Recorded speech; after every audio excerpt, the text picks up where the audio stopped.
Woke in Wilmington, where we discuss why what's happening in Washington, D.C. should matter to this community. And then we discuss what you can do about it. Now let's get woke.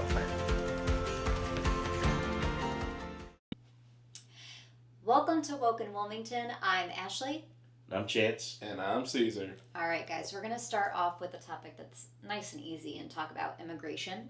But first, we just want to, acknowledge that this episode is coming out on Juneteenth, baby! Woo! June 18th, but the day before Juneteenth. oh, damn. I thought all right, sorry. So it's not our special Juneteenth episode. Damn, that sucks.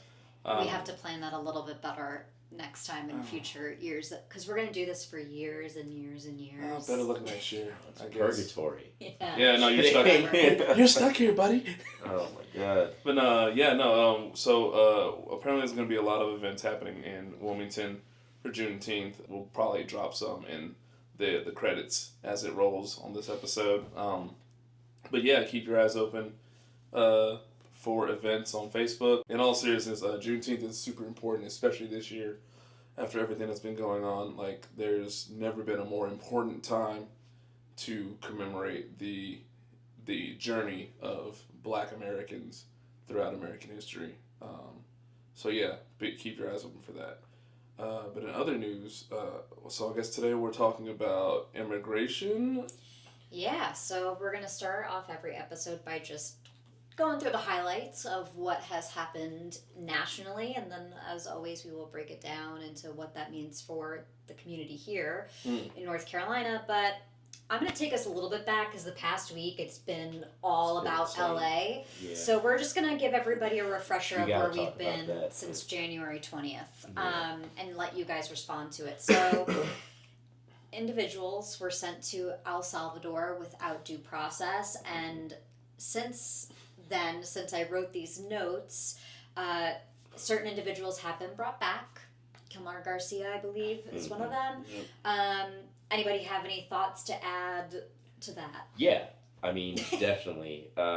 So the initial, because we know that more deportations have happened, more illegal imprisonments have happened in El Salvador to more groups of people, but the initial 250 that were sent to El Salvador, 60 Minutes did an investigation finding that 90% of those individuals that were sent to El Salvador did not have a U.S. criminal record.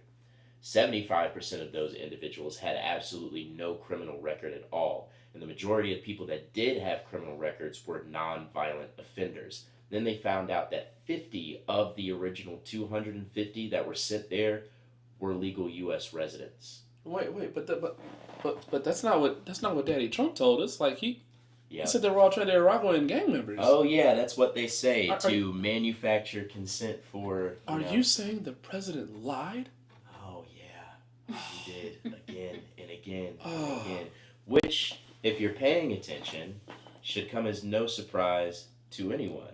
But it seems like his cult pace just continues to run with everything that they're doing. No matter how many times you shout blue in the face that they are lying, and then give all of the evidence to the fact that they're lying. Just like that evidence, which, I feel so betrayed. Yeah, I know, right? If only other people can feel that betrayal and then act off of that betrayal differently. But yeah, so it's ever since then, that was the very first initial group that was sent to El Salvador, and then we find out that this wasn't the worst of the worst.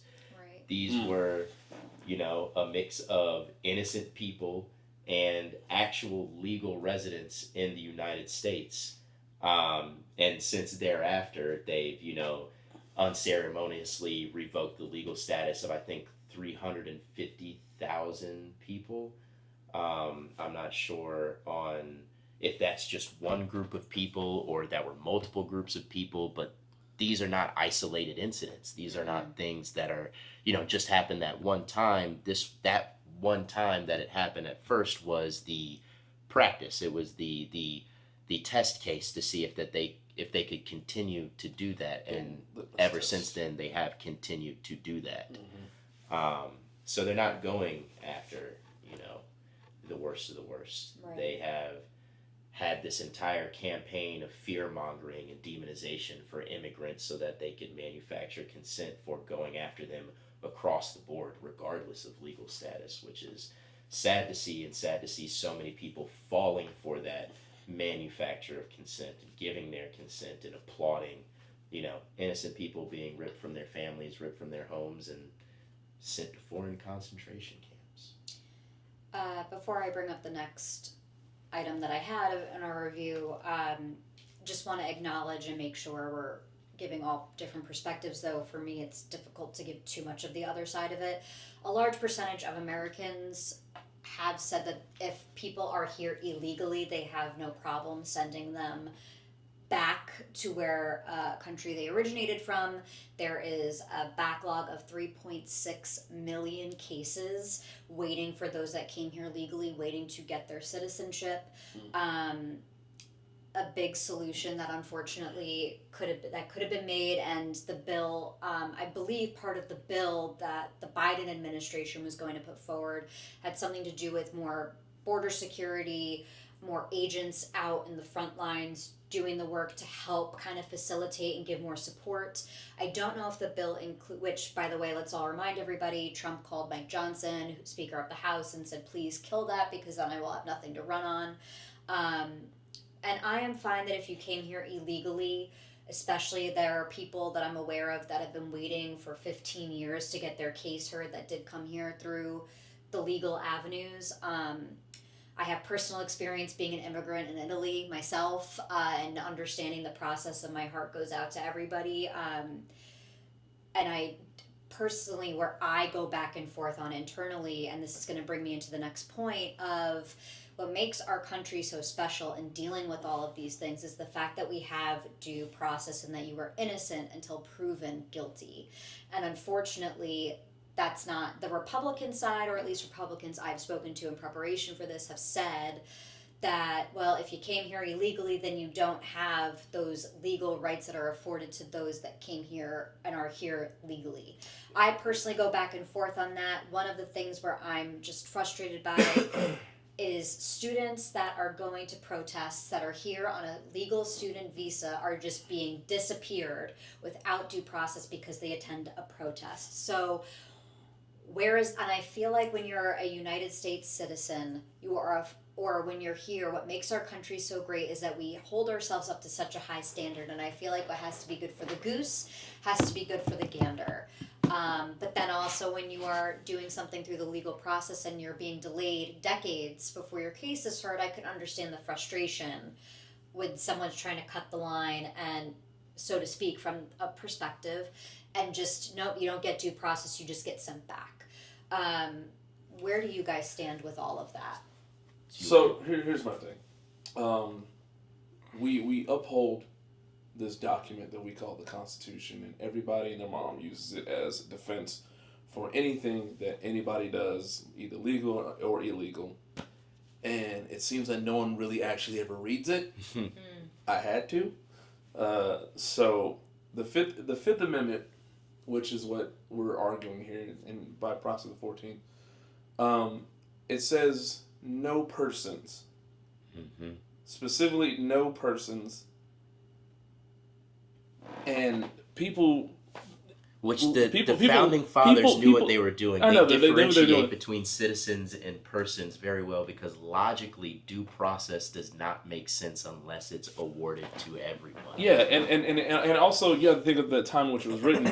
It was written at a time in which they were still dealing with British colonizers who were bouncing back and forth between Britain and America. You got dignitaries from France and America. Post-Revolutionary War, you've had all these dignitaries from different countries. Any of them could commit a crime.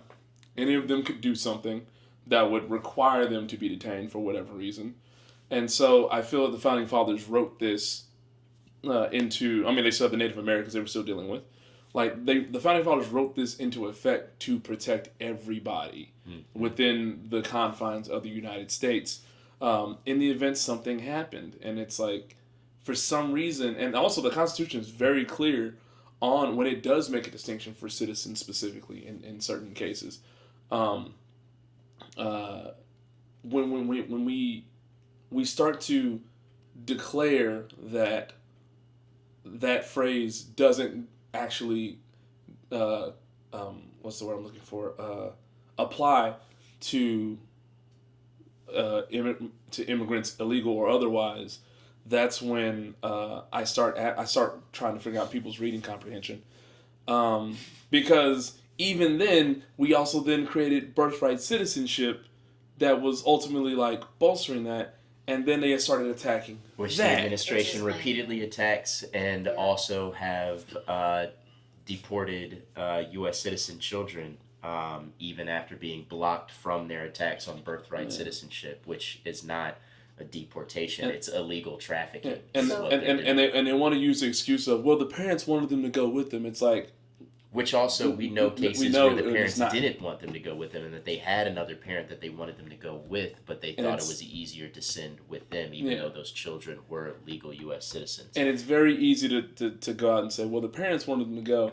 when you have no quotes from the parents, you have no written documentation saying the parents said that. We're just going off of just trust me, bro, just what logic. You say. We're going off just trust me, bro, logic with everything that they're doing, which is why due process is so important, and why it has to be awarded to everybody, so that those people don't fall through the cracks and have all of these things happening, regardless if they're like, so that people don't get sent to a foreign concentration camp. And it's a concentration camp because there is no due process in the reason why they're getting sent there, which is why innocent people have been sent there. And that's more than, the Kilmar Abrego Garcias who have been sent there. There are a lot more people that are falling through the cracks because this is what they've been doing. They've been doing it at such a high rate and in such high volume so that people can fall through the cracks. Yeah, there was the high schooler that got detained by ICE about a week ago, and he was detained going to a volleyball game or something like that. I mean, it's constant. And he just got released from ICE custody. Like their whole town and school like rallied behind him. It was like, yo, what's going on? He's legal. He's fine. They were looking for his dad, and they got him. And another thing that I have to say is that I don't like the term illegal immigrant. I don't think that it applies. These are undocumented migrants because a lot of them have not committed any crimes. The majority of undocumented migrants who we label as illegal immigrants are visa overstays most of the time. Mm-hmm.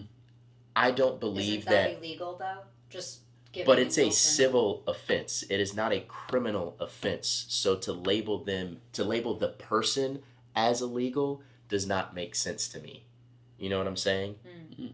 I get what you're saying. I think so. My whole thing being undocumented to me is not a moral failure, and so that does not. Is it the issue that you don't like that the person is being referred to as illegal, even if what their act is illegal? I think that I don't like the person being viewed as illegal, and I don't think the act constitutes that level of illegality. If we're saying something is a civil offense and not a criminal offense, then we can't use the terminology of illegal to justify putting them in cages and detaining them indefinitely and ripping them from their families and sending them to another place where treating them as if they committed a federal crime. Treating them as if they committed a federal crime. Yeah. Treating them as if they're, a felon. Less than human, because that is not something that's just indicative of this administration. This is something that's been indicative of our country for a very long time.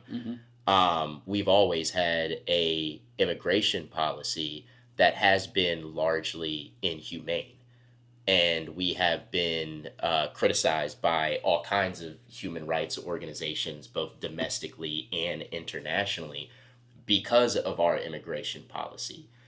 And what we got to understand in this country is that this country is stolen land. Like a lot of the people that we are calling illegal immigrants that are from Mexico or something like that, their ancestry is from the places that they're now being rooted out of. So it's not only the targeting people and labeling them as illegal, it's the idea that people can be illegal on stolen land. on colonized land. And I know that there is a, lot of history that goes with that. And I know that there are, bad actors that come in, but there's bad actors domestically that we don't deal with properly. We can deal with criminals properly. And I think that we should be deporting the worst of the worst back to their home countries. But I don't think it makes sense to deport, regardless of legal status, people who are workers, who are actively contributing to the society, people who have families, innocent people who are doing nothing wrong, being rounded up and deported just because they're undocumented. That doesn't make sense to me. I'm hesitant to bring this up now because we still have 3 other things to bring up nationally before we get to North Carolina. But for those that don't know listening, or I don't know how much you guys even know about my experience in this regard, but I lived in Italy for a period of time. My goal was to try and get my dual citizenship. Some things happened that caused me to have to come back. A big portion of it, a lawyer that I had representing me didn't really do what I had understood had already been done, and I had to get back home, so I wasn't overstaying anything that I was supposed to be doing there and not be allowed back. All that is to say, this is not, because every time this gets brought up, everybody acts like this is really so simple. Just the folks that are here when they're not supposed to just go back home, and the people that go through, like, just get more federal funding for the federal judges and yada yada yada. And what makes me bring up my own experience is what you said about people going back to the countries where they came from. My ancestry is Ireland and Italy, and in theory, I would love to be able to just say my ancestor is from here, not that far back, just 2 generations back, and I would like to be able to come and go here as I please. And there is this process, and what I don't understand is everybody acts like this is so simple, but yet this is an issue that every single country I've ever been to has their own version. Like in Romania, they weren't allowed to be part of the Schengen zone or part of the EU for a while because Russians would go through there and be able to, that's what was explained to me. I don't know if that's true or not, but a native of Romania told me that information. So, why do you guys think it is so complicated, and what do you think is the solution? Just everybody should be able to go wherever they want to for free, or like willy-nilly, no matter what? That would be awesome, but I know that it is more complicated than that. But why not go from the place of trying to do things more humanely and more equitably towards all people? Why not try to put funding towards social programs and towards actual pathways to immigration, to legal immigration, that because they want to privatize it. Because they want to privatize it. It's all about money. Because the money could be there, but especially the people who are in right now don't care about that. Why do you think that they're, doing all of this propaganda, these demonizing campaigns to generalize all of these people? Why do you think that they're attacking birthright citizenship? What they're trying to institute is ethnic cleansing. It's not that they don't care about trying to have a good immigration policy. They want to get these people out. They don't want to have these people here because they want to foster, and I'm going to say it, white supremacy. This is in every single thing that they are doing. This is Project 2025. Which brings us to the headline of white South Africans are able to come in as refugees. My God! I made a long video about this one going off. But I'm gonna get this one. So, oh man, whew! I love dealing with white supremacists. No. So the whole situation with the white South African thing, they had been teasing this for years. So when I looked into this myself years ago, it was pretty much the government talking about, hey, we're trying to do a redistribution of land, and there is a thing that has been signed that talks about the forceful removal of land without compensation.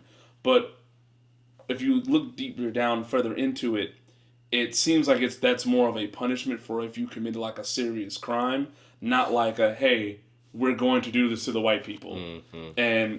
But the only thing that was available at the time was just the memorandum itself, and so people just took that and ran with it. So there is no verified source that is that's credible that is saying that there is anything remotely like a white genocide. In fact, while there have been a lot of murders of farmers, most of the farmers, most of the people who have been murdered are black. So it's like, and something we have to remember is the history that beget this land redistribution. Yeah, the Dutch snatched it. It was colonizers, white colonizers, European colonizers, tale as old as time, coming in, forcefully taking and violently taking the land for themselves, and then throughout South Africa's history, it was white people who owned the vast majority of the wealth in the land and instituted an apartheid state because they didn't want to have to,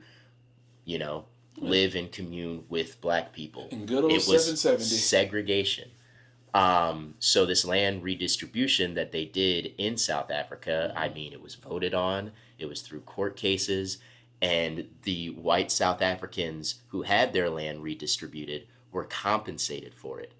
There is absolutely no genocide that is happening to white people, and Donald Trump chooses to say that lie and use that as an excuse to bring white South Africans here who probably just don't like the fact that they don't get to live in apartheid anymore. That's why I was only 50. Won't have to speak for all of them, but will choose to do that and then completely ignore the genocide that he's actually funding and facilitating in Gaza. Yep. So it's not only the most egregious and disgusting hypocrisy in the world, it's just racist, especially when we're here deporting a bunch of brown people. So if someone were to say, well, it's only 47 white South Africans, whatever, no big deal, is what you guys just said the response to that? Well, what he just said is racist. Like, I'm sorry, like, I just got done hearing from all these people, all these white folks, that like all these immigrants, whether legal or otherwise, are taking up all these benefits, these monies, some saying that they get free housing and stuff like that. But yet these 47 people come over here and get the exact same thing, if not better, on our tax dollars, which in a grand scheme of things, I don't mind. If they open our doors, if they are actually fleeing something, that's fine. But all these people, that's what I'm saying. But all these people who actually are fleeing stuff like that and are unceremoniously revoke legal status for them so that you can go after them. And you complain that they're benefiting from these things, which, by the way, most of the things that people accuse undocumented people from benefiting from, they don't benefit from. They pay into it, but they don't benefit from it. It's U.S. citizens who benefit from the tax dollars that undocumented migrants pay. But here these while South Africans, also being 50% or were 50% of our farm workforce in this country. Yeah, and it's like they're not getting this stuff, but then these 47 white South Africans are coming here and getting free housing and other amenities that you all complained about the other people having. It's just more of them. We have to think about the totality of everything that they're doing, because when they implement so much racist rhetoric, racist policies, and dismantling of DEI initiatives and firing of people because of DEI, and then using DEI as some type of buzzword to talk about people of color, or women, or anything of that sort, and then they do this. They institute what is happening is ethnic cleansing when you look at the totality of what's going on, and then choose to say, hey, but these white South Africans over here, they're fleeing, so we don't care about all those brown people that we just revoked the legal status of, because we're going to give it to these white people over here that aren't actually fleeing anything. Without question. Without question. And then so many people applaud that. That adds to that shows you what their intentions truly are. And you can see that intentions in the people that support them, in the circles of their most diehard fans, and the people in the administration with all the rhetoric that they tout. It's white supremacy. Like, that is what they are going after. And they have said the quiet part in so many ways as a quiet part And then they've also said the quiet part out loud. Actually, there was a bunch of tweets from different people that all kind of mean the same thing. Let me actually pull up, because this is a new development today. So after all of this happening, after all of the immigration policy, after what's happening in LA, which I think we really need to get to, but I have it right here. I know we know a lot of the alt-right grifters that there are that have their stake in the movement, their hold in the movement. But Matt Walsh, who is a self-proclaimed theocratic fascist, and he made that documentary for Daily Wire called "Am I Racist?" Yes, he is racist. Matt Walsh, after everybody talking about it's only the worst of the worst and everything like that they're going to do, and finding out that all of that was a lie and they've just been trying to go after more and more groups of people, Matt Walsh said, ban all third world immigration, legal or illegal. There should be a moratorium on all immigration from the third world. We've reached our capacity. We cannot be the world's soup kitchen anymore. So that's what Matt Walsh said. That was at 3 p.m. on June 9th. At 3:55 on June 9th, Charlie Kirk, another of the far-right fascist influencers, said it's time to ban third world immigration, legal or illegal. It sounds pretty familiar, right? We've reached our limit, and we have a huge cultural, educational, housing, financial, and essential services problem to fix now because of it. We need a net zero immigration moratorium with a ban on all third worlders. And then this guy, Jack Passo, I don't even know who he is. He has a blue check, so he must be, in league with them. He said it's time to ban third world immigration, legal or illegal. We've reached our limit, and we have a huge cultural, educational, housing, financial, and essential services problem to fix now because of it. We need a net zero immigration moratorium with a ban on all third worlders. It's like they copy and pasted the exact same racist handbook. Do you think they got a press release from the White House being most definitely. Gee, do you think? And it's like everything that they do, it's like, hey, these people are racists and they're doing racist stuff, and each thing that they keep doing after they've normalized the previous racist thing is a new racist thing that before they had said that they weren't going to be doing or talking about. And what bugs me most is that you're bringing this up to people and they're like, that's not racist. We're just looking out for our country and stuff like that. It's like, I don't think you understand the fact that you are deliberately targeting specific groups and saying that they are the reason bad things are happening. Like people today only associate racism with burning crosses and hanging black folks, which is crazy because people like to forget that this country has always been ingrained with white supremacist racism, and it hasn't gone away. Well, to them, xenophobia is just a big word that they don't know about. It's like, what do you... Like, they don't associate it with racism. It's like, you say xenophobic white nationalism, they go, what is that? Or like, I'm not that. It's like, or they think nationalism is okay, and it's like, nationalism in concept is cool, but what people keep turning it into whenever you start adding propaganda and you start like using people as scapegoats, that is what happens. Like, it's an excuse to dehumanize people who aren't part of your nation. Exactly, which is dumb. And people don't associate that with racism until you hold their hands and tell them like, this is like, ultimately this is racist. Walk them through it, and it's like every time we fix one problem with our society, we find out that they just find a new way to do it that they just didn't and then they can fall back on, well, I didn't realize. It's like, it doesn't matter. It's like you're not paying attention. It's like so many people are sitting there saying horrible things about what should happen to these Hispanic people at the LA protests, and I'm just like, are you listening to yourselves? Like, you're saying that you hope that horrific things happen to these people. Like, you're for being undocumented. Just for being undocumented. Or just for protesting the illegal kidnapping and trafficking of both undocumented and documented people. Yeah. I have another headline, though, to bring a different perspective also about all the nonsense that's being said about third world folks. Another headline was that those in Afghanistan that helped our troops while they were over there in Iraq and Afghanistan. Oh yeah, they got sent back. Came over here and then have been sent back because somehow, some way, it was decreed safe for that to happen. And damn well that ain't true. I would like. I do think we should bring in. There's a veteran I know that feels very passionately that hopefully a future episode we could bring him on. Would love that. And then this is going to be the last thing before we go into the North Carolina portion of our evening, and it's LA and everything that's been happening there. So I'm gonna let you guys go. Well, I mean, I wanted to touch on. So we were at the about the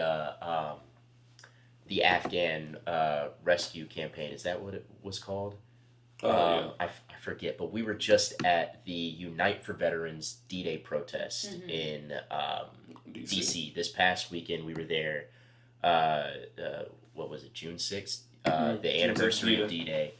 And so they actually, I forget the gentleman's name, but the veteran who talked about his, brothers in arms over in Afghanistan and the effort that he put forward during the Biden years of getting those people from Afghanistan legal status and visas over here to flee what was happening in Afghanistan at the time, which he talked about being such a successful endeavor, and then when the Trump administration happened, they rescinded it. So that was something huge that he wanted to talk about, and I think that's something that we should talk about in a further date. I'm going to be editing that footage soon. I got his whole speech about it. Yeah, I got the clip right here. My name is Sean Van Diver, and I'm the president and founder of Afghan Evac. We are here today to unite for veterans, to ask, like the Dropkick Murphys just did,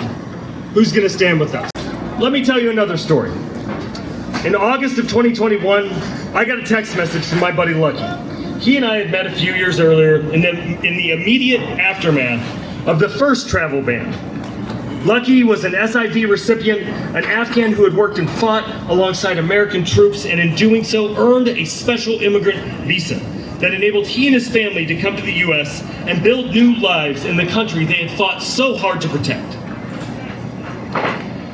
He'd gotten here in 2016, and he and his family were not living that far away from me in San Diego. In summer of 2021, before the withdrawal, he went back to visit his mom one last time. She was sick. August 14th, I got a text that said, "Brother, I'm stuck on this mountain in Irgun. We're surrounded by the Taliban. We're running out of ammunition. I think I'm gonna die. Will you grant my last wish and get my family back to San Diego?" Through my tears, I promised Lucky that I would. I didn't know how, but I knew that I would do it. Across the country and around the world, thousands of other service members, veterans, government employees, and frontline civilians were receiving similar messages. Many of you out here received those same messages.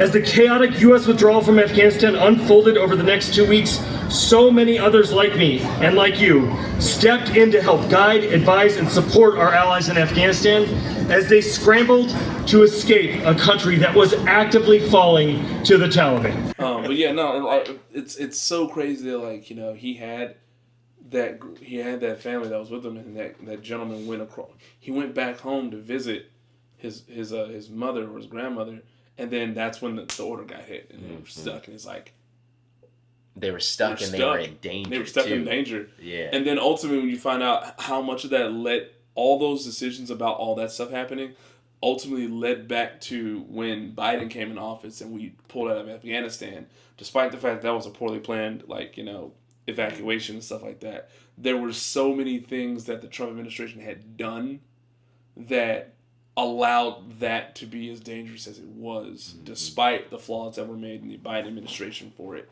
And so, it'll forever be Biden's fault that went south. Which is crazy because it was during his administration that they were able to get those people out.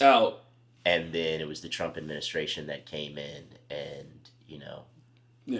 caused all that. And then forever weaponized it against the Biden administration. There are so many things that Trump did in the first administration that ultimately pretty much he pretty much laid like a finger trap or like a booby trap for Biden's administration. Oh yeah, he did a lot of destruction that had to. There was a lot of rebuilding, and it was so bad that when he fell into it, when he comes back, and conversely, vice versa, where Biden administration did a lot of great things that Trump's taking credit for. Will be taking credit for, but. Let's bring home the national stuff because people come here for North Carolina, really. So, and LA is so much in the news right now. I don't want to go so deep into it, but let's give it. But an it's overview. important because it's like what's happening right there, right now, is of the utmost importance. We were in DC and we were doing, capturing the protests that we were at and all the efforts that were happening there, and. I'm sure you were as well, witnessing it in real time on our phones and seeing everything develop. These people are here protecting their community, protecting the people in their community, the most vulnerable, from these masked agents without warrants who are going in and kidnapping people, who have been told by Stephen Miller that they need to up their quotas on immigrants that they are kidnapping, that they are detaining and deporting. And not only that, they're going into what kills me. I keep hearing from people at the beginning of this saying, "Well, if they did it the right way, they wouldn't have to worry about it." And now we're getting reports and news articles and reports about immigrants being picked up at their naturalization hearings. Yes. Working within the legal path, doing it the right way, working within the legal pathways of immigration, and having still court getting cases, snatched having up. lawyers, and still getting snatched up because they're waiting outside of their court cases. So it's like, so anybody who keeps telling me that, they did the right way, was like, well, here's the thing. There's a lot who are doing it the right way, and they're still getting hemmed up. So you know who's not doing it the right way? Who's ICE. Doing it unconstitutionally and unlawfully? It's ICE. It's the Trump regime. Those are the people who are doing it the wrong way. They're pissing all over the Constitution. And honestly, it doesn't surprise me that like Abrego's finally back, like because you know what happened right before Abrego got brought back, right? The Elon Musk. The big beautiful breakup. Yeah. happened. The big beautiful breakup happened, and he outed him for being in the Epstein files, and Trump was like, "Oh snap!" Which is crazy. He outed him for being in the Epstein files, which is something that people who aren't delusional have known for years upon years. It's something I've been talking about for the better part of a decade, is that Trump is all over the Epstein files because all the evidence is there. Yeah, his but relationship with Epstein. But it's I know. Pulling it back to LA. It's funny that he brings back Abrego and then starts pushing all this aggression towards LA, which is a big Democrat city and a big Democrat state. There's reason to believe that this aggression is purposeful. Oh, it is purposeful and deliberate. It's all in an effort to distract the American people right before his big birthday parade, which I don't care what he calls it. It's not for the armed forces. It's for him. It's for his birthday. It's for him. It's a vanity project. But that's the same thing about what's going on in LA right now. This is his show of force. It's his means of gaining more authoritarian control when you have Governor Gavin Newsom and Mayor Karen Bass both stating that there was no need for the National Guard to be brought in. Well, what's also crazy is it goes to show you how much the algorithm impacts the way that the country and the world are through the lens which they're seeing this, because I heard about it through my Republican cousin, who is a well-informed person, not MAGA, pretty even-keeled, showing me things and being like, where we were having a conversation about this topic, and he was like, well, this is why, and trying to show me, well, this is why Republicans are kind of throwing their hands up and they're going through this reckless route. But then when I looked on my algorithm and saw a totally different timeline of that tweet was put out of a thank you for how peaceful these protests are, and then this all happened. Then he sent out the National Guard. Yep. So and I don't remember who sent that tweet, and I'm sure someone's going to fact check it and pop it up on the screen right now. But but with note to future me. It's crazy how much, and I think we need like episodes dedicated to how the algorithm. Sorry, I'm so passionate about the algorithm. I'm throwing things at you. No, but you're making an excellent point because all I saw on my algorithm were all the times that police had struck out against protesters. That's what when I first saw. Right. And then I'm talking to to people who try to challenge me on this type of stuff and try to ask questions or say that I'm wrong. All their algorithms are full of are conspiracy theories saying, well, why are they putting bricks out? Showing them videos 2020 or Black Lives Matter protests. Or only showing when people are looting and doing stuff that shouldn't be being done. They're only showing them that part. One thing, there will always be bad actors within movements who are going to be opportunists. That's never going to change. What we have to focus on is the majority of this protest is peaceful, and the protest is happening for a reason and is necessary. And then another thing is that a lot of those bad actors aren't going to be just opportunists. They're going to be just like sending in the National Guard or sending in the Marines when they're not needed. They're going to be put in there strategically to exacerbate a problem, because this is what the administration wants to do. They want a spectacle so that they can bring forth the show of force, so that they can consolidate more power. And we as a Western society, we have this obsession with the moral high ground. We have this obsession with the moral high ground. It's like, oh, if you want to be heard, you gotta be on the moral high ground. You gotta have you can't ever devolve into low blows or stuff like that. And it's like to tell me that when we talk about these protests, you were assuming that I had the moral high ground and you still ignored me anyway. Right. So it's like so at that point it's like these people were right, but because you didn't give a damn about their message, now that now that it has descended into chaos, now you want to punish them and be like, see, you were never right in the first place, but you could have been right if you had stuck to your guns and died like a dog. It's dude. Yeah, exactly. From the MAGA mind, it's like, say somebody comes up to you and unties your shoe, and you're like, well, that sucks. Why would you do that? And then they walk away, but you don't do anything about it because you're peaceful. You have the moral high ground. Yeah. Then somebody comes up to you and they smack you in the face, and then you're not expected to do anything about that because you need to keep the moral high ground. And then somebody comes up to you and they take your kids from you and they kidnap them in the middle of the street and black bag them, put them in a car and take them somewhere where you're not going to go, or vice versa. They do it to you and your kids are left alone or something like that. And the people around you are not supposed to do anything because they're supposed to keep the moral high ground. I think that is bullshit. I think when you have people who are being targeted unlawfully, we have to go back to the fact, we have to take in the whole totality of what is happening. They are not following the Constitution.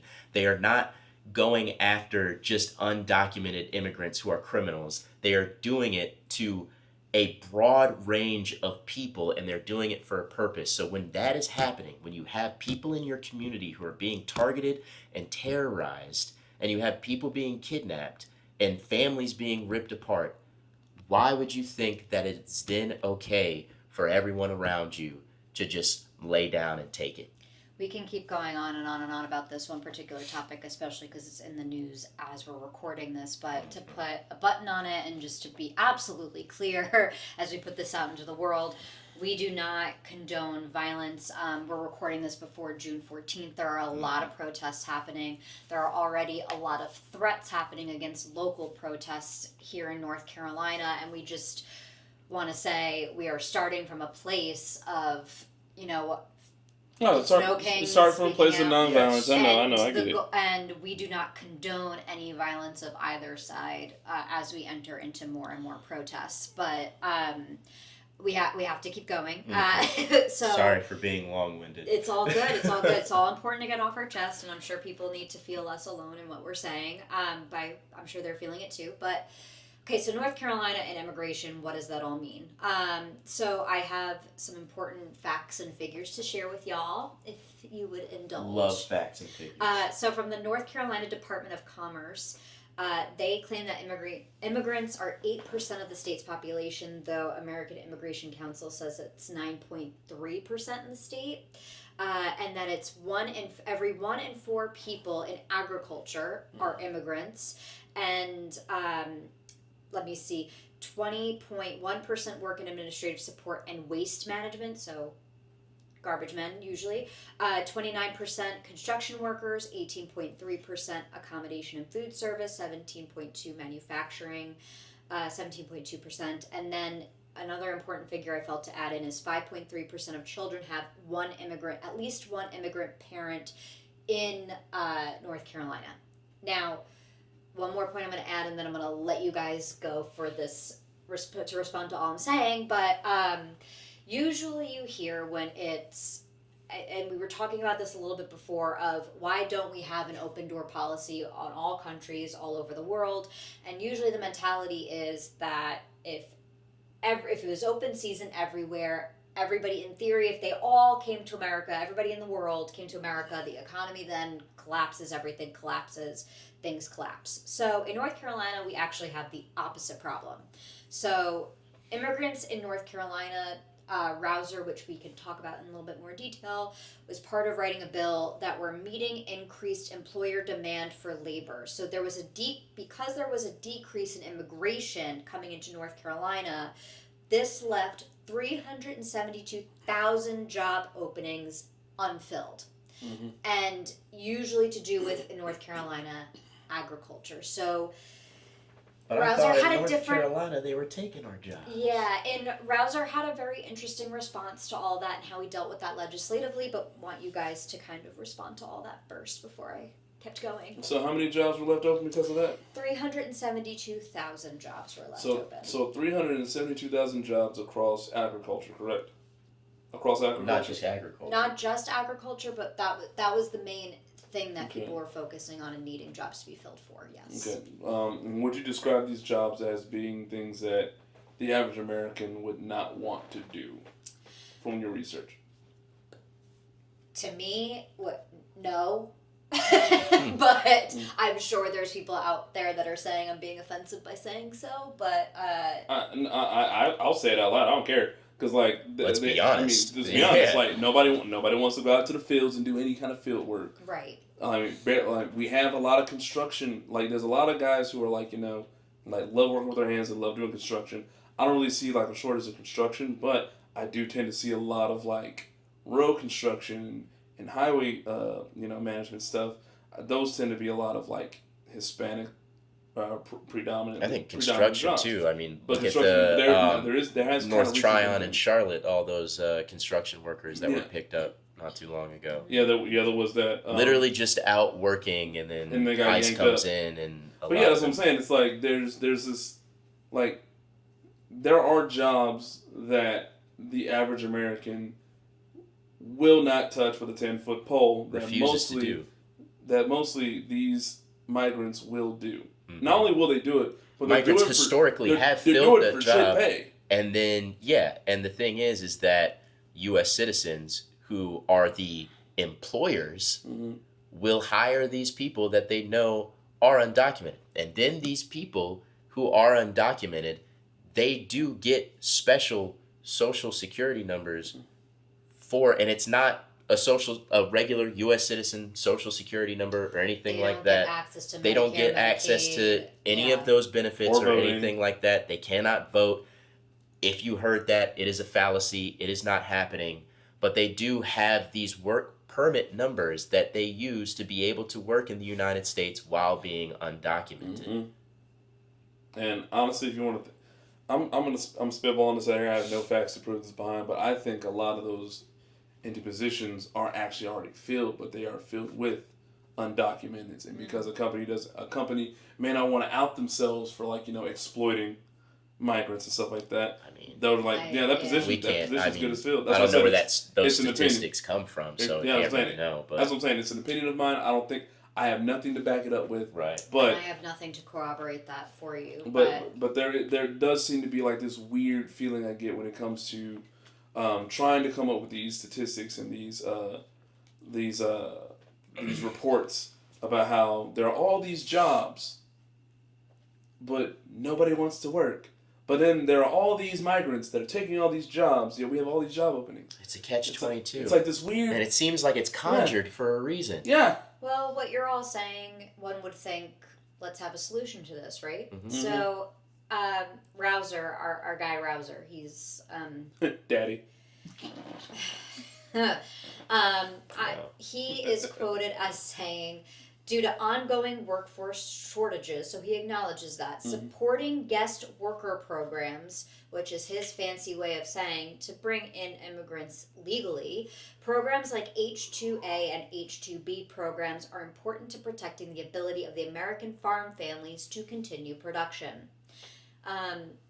What are H-2A and H-2B? Is that what you asked? Is that what I heard you say? That is exactly really, what we just really asked. Good question, guys. So H-2... I didn't say nothing, the hell? It was telepathic. Yeah, telepathic. I told you that's what you asked. Y'all got them ghost powers. I'm out of here.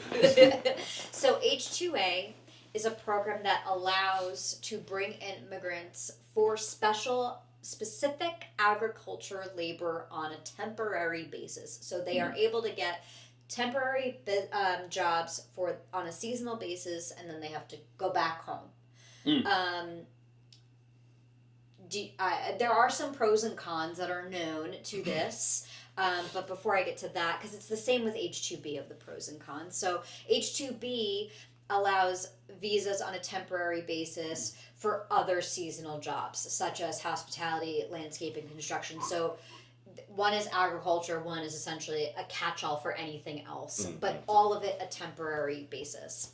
So Chance, you said something before, that most of those that are here illegally, we're going to use terms that people generally use. Visa overstays. Uh-huh. Yeah. Okay, so thank you for reminding us of that, because the big con of, negative part of these bills is and why Democrats have an issue, it doesn't solve the problem of there is no proper oversight of these programs and these visas and ensuring that folks do in fact go back home after their seasonal jobs. So it doesn't actually help the larger Republican issue with all of this. It does help with shortages, which is great, provides a legal avenue, but unfortunately, once you get these types of visas, it's not supposed to be a pathway to permanent citizenship. Sounds like centrist BS. So, and also the other negative is it keeps wages low and then impacts those that are living in the United States. So like we said, 1 in every 4, so that means 3 out of every 4 are citizens here of the United States. Those folks are going to be beholden to those lower wages because of the fact of how they're supplementing these workers and the means in which they're doing that. Any response, gentlemen, to that fun fact? Sounds like centrist BS. Oh no. What? Would you do Because that? I'm moving learning. forward. Yeah. No. He's locked in. He would. Well, I mean, so you're right. It doesn't solve the actual problem of oversight and stuff like that, because I love how we are always dumping money into these temporary solutions that never actually solve the problem. When ultimately the ultimate reason why we have such a big backlog of all of the people that do it the right way versus the people that do it, the wrong way. Is because right now we are in the middle of a bureaucratic hellscape when it comes to the border, when it comes to processing people in. Like, it is like, what is the number you gave earlier when it comes to the backlog of people? 3.6 million. Yeah, 3.6 million people backlogged, and it could take 5, 10, however many years to finally get to your file and then push you on the next step. Right. I think all of it is indicative of a problem with the system. Yes, the system. And that is not a call to throw the system out and then just, kidnap people and everything. That is a call to try to actually sit down with people and fix the system in a way that is humane and equitable and, creates safe pathways for either these people to, naturalize, or safe pathways for these people after being on those work visas to get back to their countries and to work within the legal process of getting back to their country. Yeah. But it seems like there is no, in that regard, there is no proper system in doing that. Yeah, no, it seems that we've and pretty much. I think that's also indicative of a larger problem too. And I think that goes back to, the nationalistic xenophobia. It shows that we don't actively really care about these people that are being brought in for cheap labor because they're foreigners who are being brought in for cheap labor. They're expendable. Yeah, that's what they see them as. And I think if we try to change the attitude, if we try to change the culture and actually see these people as people, which is not what the administration is doing, if we say, hey, we're having foreign people come in to do jobs and they're going to be treated well, they're going to actually be paid what the job is worth instead of just bringing them in for cheaper labor than anybody else would do and stuff like that, maybe we can cultivate something that is a better system instead of just demonizing these people when we're done with them. Yeah. I don't want Senator Tillis to feel left out of this discussion. Oh, yeah, of course So I just want to remind folks of what Tillis' solution is to solving the border crisis. These are apparently his thoughts on solving the Border Crisis Act. So he wants to resume the border wall construction, which is using. Remember that time that Mexico will pay for it. I swear to God, he will. Mm-hmm. So and then he wants to make the Remain in Mexico program permanent. Have asylum officers rather than judges hear asylum claims. Wow. So people who don't understand the Constitution get to decide somebody whether who or not. doesn't understand the law, they just want to enforce it. Right, and I wish that we had, my understanding is that there's a tiered system already in place and that we should just, I don't know, provide funding for those steps to be stronger and buffier. Which I thought there was a bill, and I know I mentioned it before, but if you guys could, because I'm a woman, I one don't know that had anything. Bipartisan support. Wow, that would have been awesome. One that everyone was excited for. Yeah. And then what happened? Hey, Mike. Hey, MAGA Mike, you're my favorite guy. Hey, listen, I know I'm in a bit of a. You're not doing I know I'm in a bit of a pickle right now. I'm currently in court. They're trying to take all my assets, but still, I got a plan. Big boy Elon's gonna get me out, but in the meantime, I need you to shoot down this bill. We can't let him get a W, and I need something to run on. Okay? All right. Thank you, MAGA Mike. I love you. Also, don't forget to start putting orange on your face. Trust me, you want to look like me. Hey, he took that advice. And then also Tillis has said that he wants to encourage or have Congress be able to encourage the president to declare a national emergency at the southern border, have minimum staff for immigration enforcement, border patrol, and field ops. That sounds like the exact opposite. Wait. Minimum officers and border patrol at the. But to have sufficient detention center funds for ICE. Do you want to know that one advertisement I've seen on if you ever go on Google and you click the G button, you look through what's the headlines that go on Google and stuff like that. You know what I always see every now and again, and I've seen this for the last 2 years, an advertisement for working for Border Patrol with these massive sign-in bonuses. I'm like, bro, this is a great job to get. I know a couple of buddies who, after we got out of the Marine Corps, went right to Border Patrol, and it's I'm sitting there thinking, you have all these openings for Border Patrol, with these pretty nice schwanky sign-in bonuses and stuff like that. I'm like, why are we having such a crisis at the border if we're hiring all these Border Patrol members? And then I realized it's not that we don't have enough Border Patrol. Because we honestly, we could, there's nothing wrong with having more of those people. Because honestly, at the end of the day, Border Patrol is literally just make sure no one is crossing the fence illegally. Make sure no one's accidentally getting stuck in the barbed wire we put in the Rio Grande, and all that make nonsense. Sure nobody's trafficking. Yeah, make sure no one's trafficking humans, no one's trafficking drugs, all this stuff. It's a fantastic job. I don't think that there's I don't think Border Patrol is a part of the problem, except for in certain facets. But other than they need more support. They just need more support. Right. And while we're paying Border Patrol, I would assume pretty nicely. I don't know the numbers, but I do know how big those signing bonuses are based on the advertisement.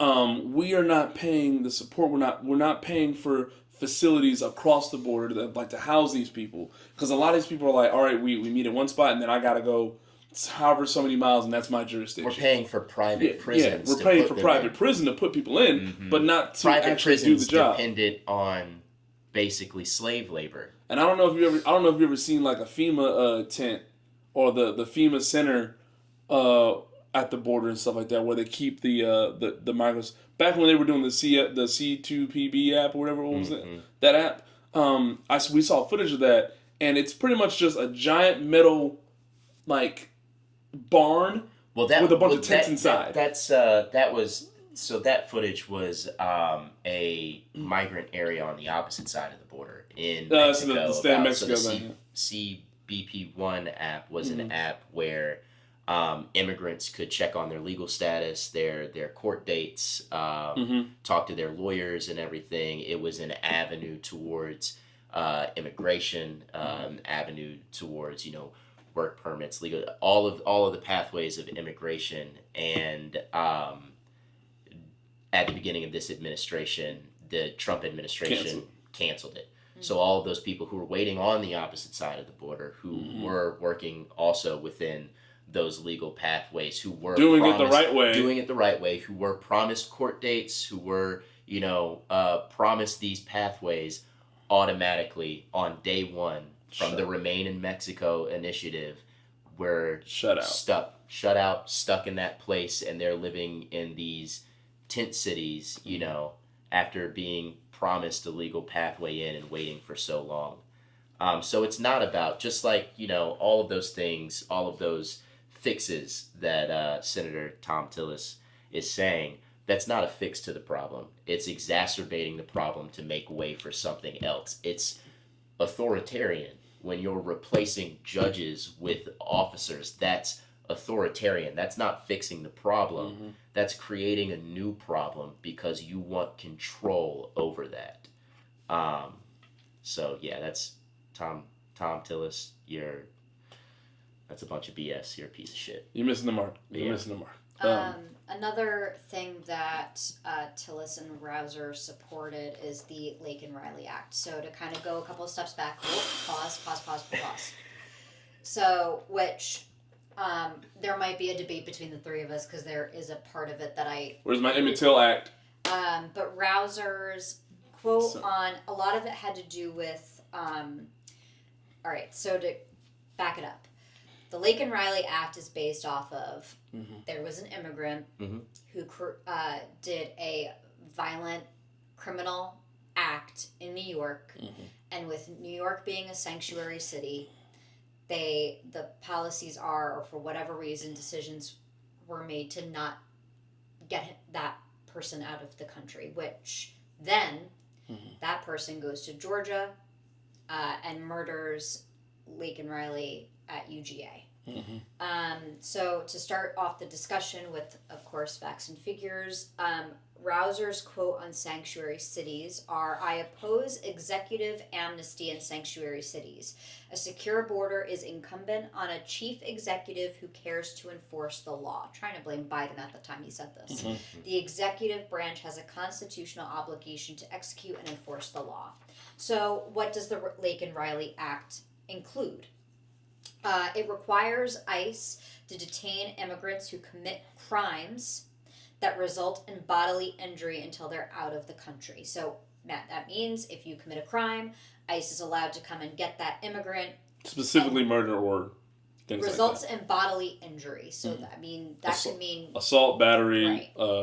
The R word. Is this immigrants who are undocumented or also immigrants who have legal status or immigrants who are not naturalized or specified. just across the board. It is across the board. There's a problem there. It also allowed, which to be honest, I mean, if they are a citizen, then they should go to jail. Well, we have like I said, we already have laws for that. Right. Is what we're saying. But if you are here illegally and you commit one of those crimes, you already going through due process. Yeah, I don't need you to. I don't need my taxpayer dollars to keep you in one of our comfy prisons. But that's the more conservative, nasty part of me. Well, who's to say that somebody is wrongfully accused of a crime and are an illegal immigrant? Well, that's or where under the Lake and Riley Act, who's to say that it is a legal immigrant who is accused of the crime, and maybe they did that, but now we're going to say any legal immigrant who gets into a bar fight or something like that gets deported? That doesn't make sense to me. It's using it to generalize immigrants, and they're using it based off of this one tragic, violent incident that did happen. If that's the case, then yes, go after the violent criminals on a case-by-case basis. That's what should happen. And of course, there are going to be things that fall through the crack, that when they fall through the crack, the people that allowed it to happen need to be held accountable, and then that needs to be mitigated. But you can't use that to generalize all immigrants and then say that these are the rules that are only for them. Well, here's the issue, though. We already have laws about this. We already have, like if you it was already a thing. If you were an immigrant, doesn't matter what your legal status was, if you committed a violent crime or anything like that, you could get your stuff revoked. You could get deported and stuff like that. Was the whole point of not staying low and stuff like that, so you don't get deported because you committed a crime. Right. Anything if you're illegal, anything from a traffic violation can get you deported, and that was already in the fabric of the law.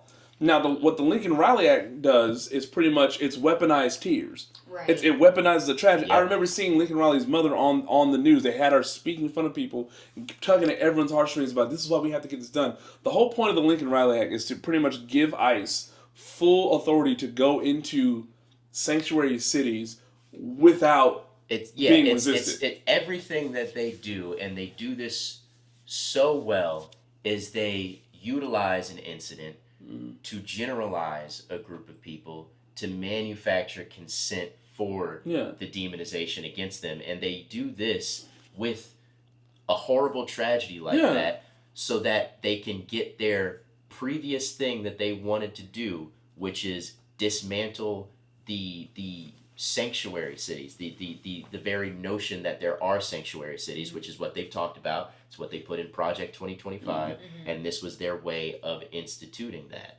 And they do this with a lot of things. And it's so sad. It's horrible. It's horrible what happened, and it is so horrible that they then use that, they politicize that for something like this. So, in so many ways, and this other point in the Lake and Riley Act included, it kind of opened the door to what happened with the Venezuelans, and it's happening to opened the door for what's happening right now. Very strategic and purposeful. The Lake and Riley Act also allows for the state governments to sue the executive branch on this matter. So basically, Rouser was saying with the Biden-Harris administration, because they felt that there was a crisis happening, which there was an influx of people coming into the country at that time. We'll be fair and say that there's a reason for all of those things and why they were happening. Right. So, but it seems like they put that in the Lake and Riley Act because they wanted to go after Biden-Harris. It's going to be interesting to see what happens in California if they. I don't know. I don't know enough about the law, especially not enough about this law to see. Well, they're California's suing the able to Trump. use this. I know Gavin Newsom said that they're suing the Trump administration. That got filed right today. now. That got filed today. Oh wait, let me correct something. Okay. Because I reread it and I'm realizing the way. With Lake and Riley, if in Georgia they realized, this person while they were in New York was supposed to get out of here and they weren't, they have a right then to sue the executive branch for that that lack of oversight happening. Sorry, just wanted to make sure I was correct when it came. Go ahead. Because I know before that, the rules for sanctuary cities are pretty much in the event that ICE, since ICE has already claimed multiple times, they have a database of all the criminal migrants. They know who they're looking for. So it's like this is. So what happens is they go after somebody and say, hey, listen, we'll use Jimmy for an example. Jimmy's over in New York. We have reason to believe that he's in Manhattan. I don't know where sanctuaries. I don't know what the sanctuary city exactly is over there. But like we have reason to believe that he's hiding over here. So ICE is to get into contact with immigration authorities, and they in turn get in contact with whoever is in charge of that sanctuary city, the governor, mayor, whatever. And they give them all the, hey, we're looking for this said person. We have reason to believe that he's down there. Can you confirm this person is there? If so, can you help us in an investigation to apprehend this person? That's how it's supposed to go. Like everyone's in communication with each other, and they can all work together to apprehend that one individual they're looking for, and then move them out. It's not that wasn't being done. It was that it was too slow for a lot of people's liking. Mm-hmm.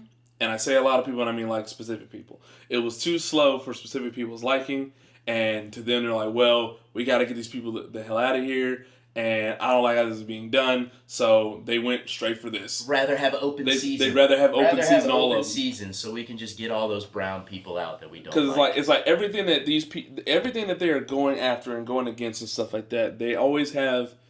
We always find out later that there were already laws in place that allowed this to be done. It just is not happening at the speed at which they want. You did it so you could consolidate more power. Yeah. You did it so that you can implement a system of control over every single facet of American life. That's what they're doing, not just with immigration. Yeah, and it's like when they try to implement new voter registration, new voting laws, like the Saves Act, that they wanted to say, well, we need to be able to verify people's identity, and then when you really read down into it, it was really limiting the voting ability of women, specifically married women.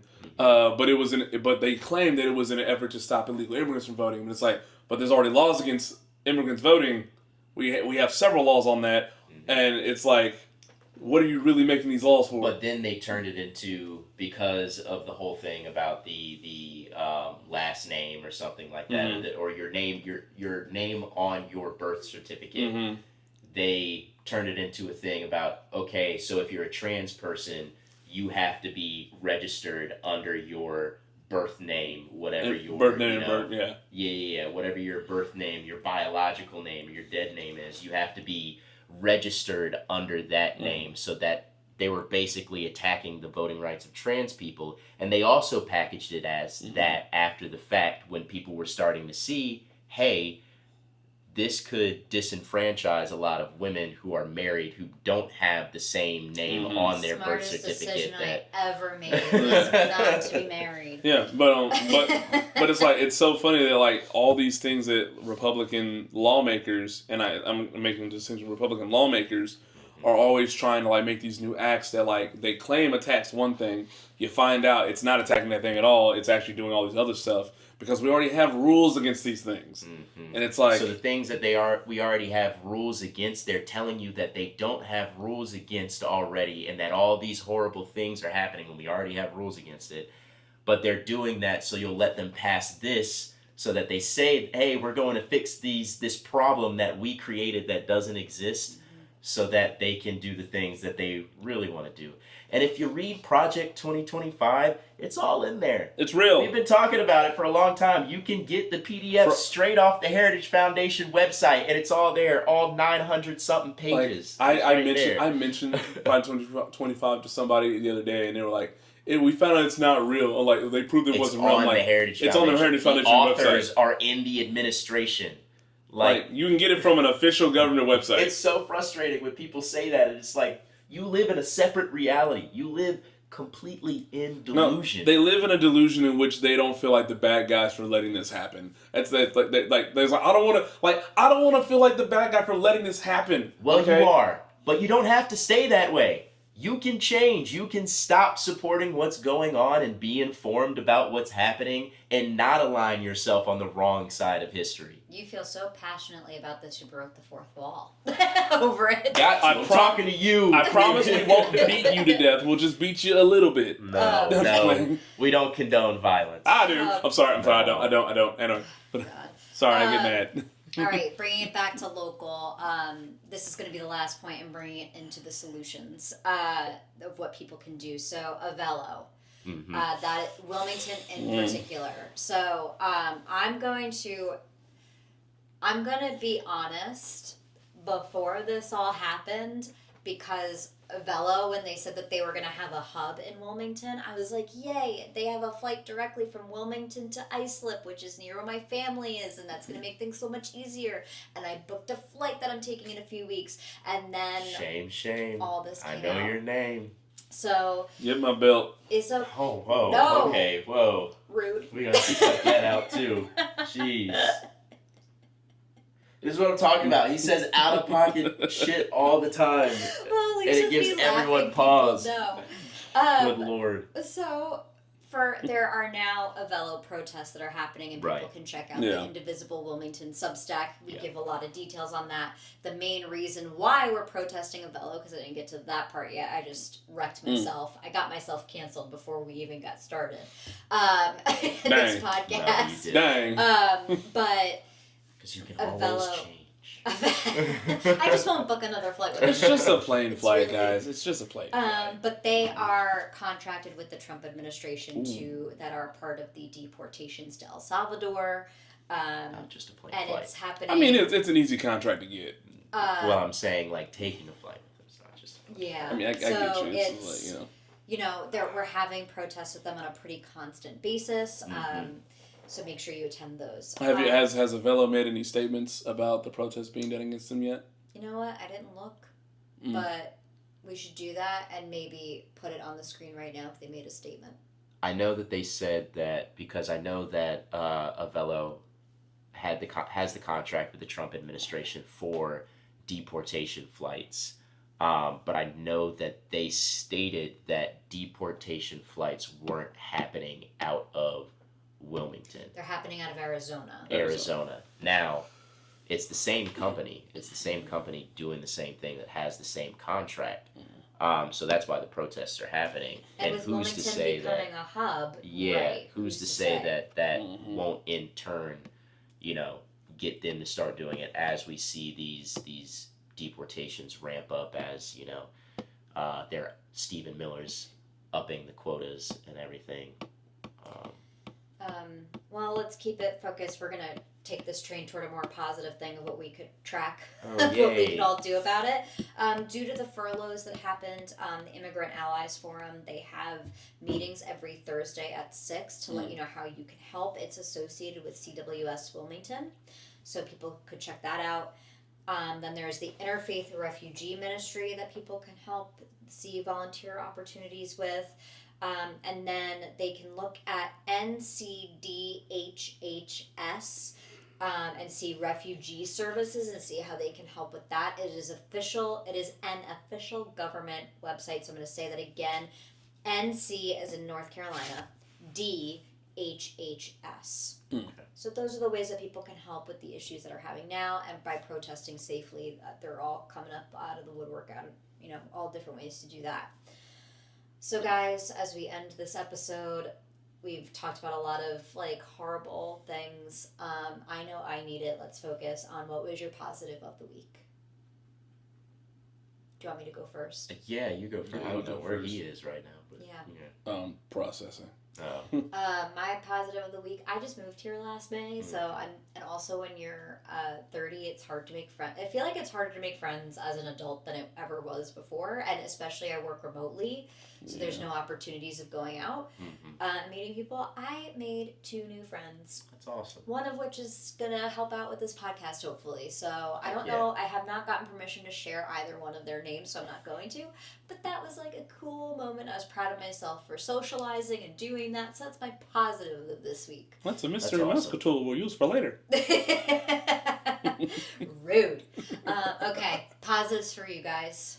Oh, you go first. Me? Yeah, you All right. go first. I know it's really easy for you, Chance. I To be know. super I don't positive. really live in a positive mind frame all the time. I'll give That's you a why hug. we're doing I'll give you a hug after this. Don't worry. I don't want that. You're gonna get Keep it. your hug. That's ominous. Positive. What is my positive thing? I'm gonna just talk about what we're doing as a positive. We this past weekend went to DC. We did 4 straight consecutive days of protests, capturing a lot of the demonstrations out there. I just love seeing people come out and speak out and stand up and organize amongst their fellow Americans against what's happening. That's always going to be, And it was peaceful the and whole time. And it was peaceful the entire time. You know what my positive was? Is that there we go. the Dropkick Murphys played at the Unite for Veterans D-Day protest, and we were right up on the stage. We were right up at the front filming them the entire time, and that was awesome. I love So that's my positive right there. Here's a clip.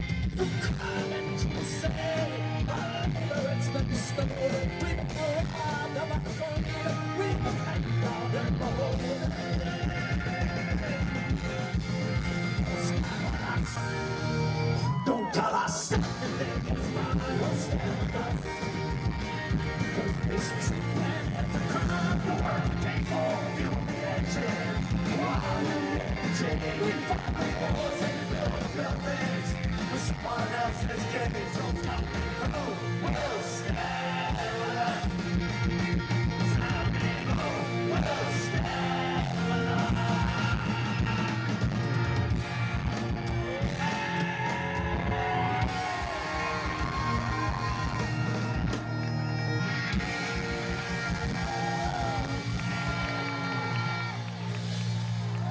So my positive. See, you took mine because I was going to talk about. You're going to talk about the Dropkick Murphys.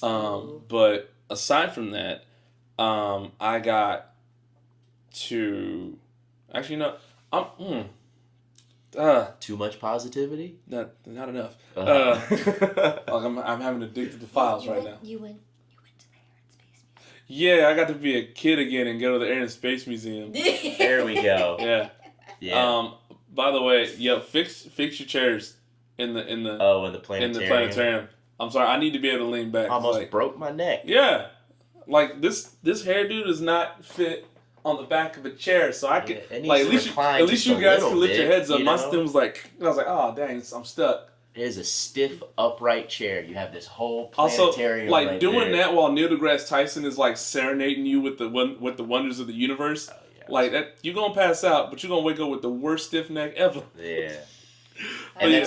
that's funny though that we went there because we've been going back and forth to DC, and every single time Caesar's like, I really want to go to the museum because he hasn't been to the museums out there, and I feel like we always talk it up about how great the museums are, but then we never have time to go because we're getting work done, we're getting shit done. Always do what you want to do. We never do what I want to do. We're doing work. We're not going for leisure stuff, but this time we were able to go to the Air and Space Museum. It was so cool seeing the Wright brothers playing. Study. I mean, we weren't able to do everything in there because it's gigantic, but the stuff that we did do in there. It's like, it's like looking at the past accomplishments of America. I can't believe you guys are also going on a tangent about the thing that's just supposed to wrap this up and close this out. Oh, sorry. Bro, it's a Go ahead, finish Bro, it's a what you're podcast, not a talk show. We're gonna go on tangent, dog. So that works. So thank you guys so much for sharing your positives. I'm glad that's how we're ending this. Make sure to follow us on social media, and you can always reach out with your thoughts and topics that you want to hear about at wokeinilm@gmail.com. More details about our social media stuff are all in the show notes. Make sure you check that out. Subscribe, all the fun, follow, whatever you've got to do. Next time we're going to talk about protests, how to organize, how to do it peacefully, all that fun stuff. So we'll see you next time. Bye.